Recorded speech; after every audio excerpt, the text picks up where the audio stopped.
Living on Mersey Island is a very peaceful way of life. It's a beautiful island to live on. It's got fantastic wildlife. I like to take the dog for walks along the seawall. I like to look out to the boats, to listen to the wind blowing, to hear the birds singing in the sky.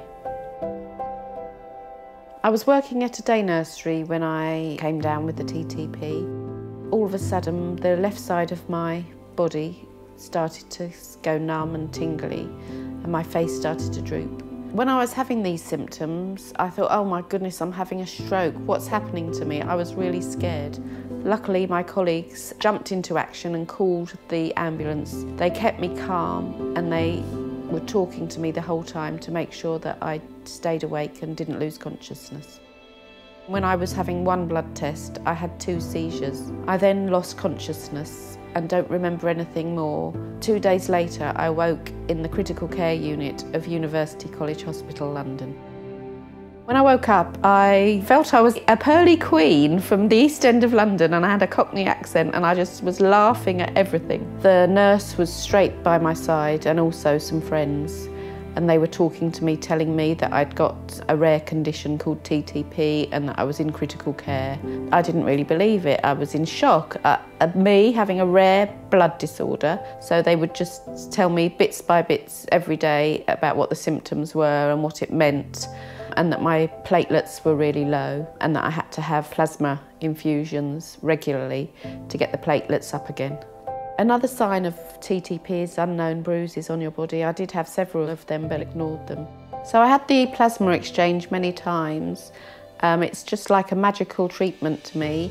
My blood is taken out and then it's cleaned in a machine, and somebody else's plasma is put back into my blood. My plasma's taken out, and then magically my platelets rise and I get back to normal again.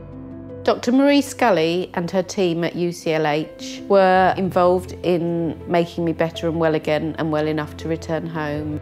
It was a very dramatic experience, not only for me but for my family and friends too. My daughter, she was in Florida with her father when I was taken into hospital, so she wasn't aware of me being unwell. And then when she arrived back in the UK, she was expecting me to collect her from the airport, but unfortunately I was in critical care. It's taken her a long time to come to terms with it. It makes her want to do a lot more with me than she would have done before, and she doesn't like leaving my side even now. The biggest challenge facing people with TTP is unawareness. It really needs to be known by every GP and hospital. It's awful when I read stories about people dying from TTP. It makes me really realise how lucky I am that the haematologist at Colchester General Hospital knew about TTP, saw my blood and realised that's what I had. I don't know why I got TTP or how I got it. Unfortunately, neither do the doctors.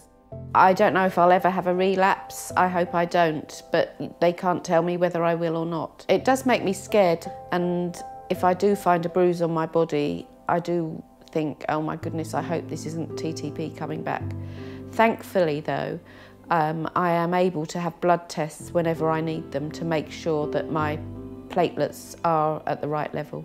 I am either allowed to go home, or if my platelets are low, I have to stay in and have a bit of treatment.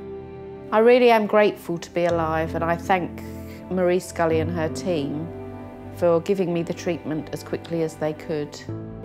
When I was ill, I was so fortunate to have such good friends. When I came out of hospital, I had someone coming to see me, making sure I was all right. People were cooking me food and making sure that everything was okay. I now treasure my friends. If I met a plasma donor, I would say thank you so much for saving my life and many other people's lives. What you have done has been a life saviour for me, and I'm so grateful. I am really fortunate that my life has not been altered by this. In fact, my life has got better, and I really do live my life to the full nowadays.